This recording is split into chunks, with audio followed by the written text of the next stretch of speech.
I and my wife are standing here now in front of the building of the United Nations. This is where the whole world is gathering together and having their meetings and their summits. The heads of states of every nation will come here next month, and that's when God has given us the opportunity to come and talk in the United Nations and speak to the diplomats here and to the leaders that are coming from different nations. And we have the opportunity to speak twice today. We're going to speak to leaders in the afternoon and then in the evening to the diplomats. We thank God for this opportunity that He's given unto us. He has taken us beyond our imagination. He has taken us beyond the borders of the Ukraine. This year as well, 4 months ago, like I said, I was speaking in the United States Senate as the first African man to have the opportunity to do that. And we thank God that we are carrying the name and the authority of the Lord Jesus Christ to as many doors as God will open. UN, an international organization which unites today 192 countries of the world.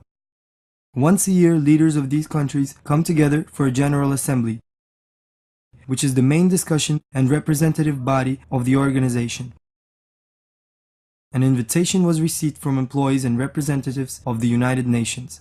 Representatives of all missions and countries involved in the UN were invited. Leaders of various city organizations were invited to this meeting as well. This meeting took place in the main hall of UN, a conference room where every country is represented.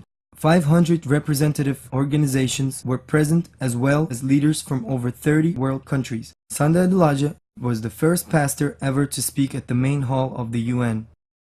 At this meeting, Pastor Sunday said that the church has an answer to global needs, that it cannot be excluded from solving global issues and problems. This meeting was a historical moment as well. God gave the word to Pastor Sunday for this meeting, Psalm 24:7. Lift up your hands, O you gates, be lifted up, you ancient doors, that the King of glory may come in. At the beginning of the meeting, Pastor Sunday, having apologized before the non-Christian representatives, asked everyone to make 2 prayers.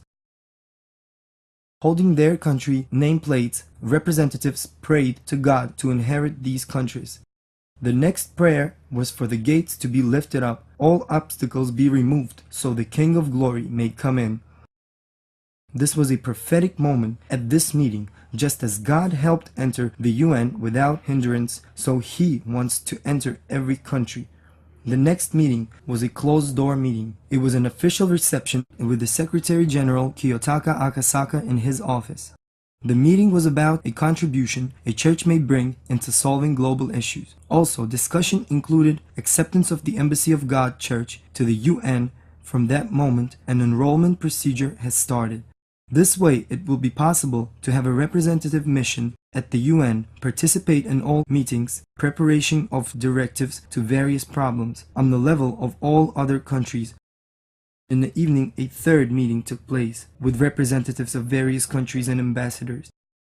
The key topic of the meeting was how Christians can use values of the kingdom to influence this world. Everybody presented was amazed to hear these words for the first time. They were also convinced country leaders have to hear this message. One country representative suggested to invite Pastor Sunday to speak at a General Assembly of the UN where country presidents meet. This suggestion was asked to be included in the agenda. The visit to the UN had a historical and a prophetic meaning. Currently, the process of registration and entry of the Embassy of God Church into UN is underway, and it is already obvious that the church must play an active role in solving problems of mankind.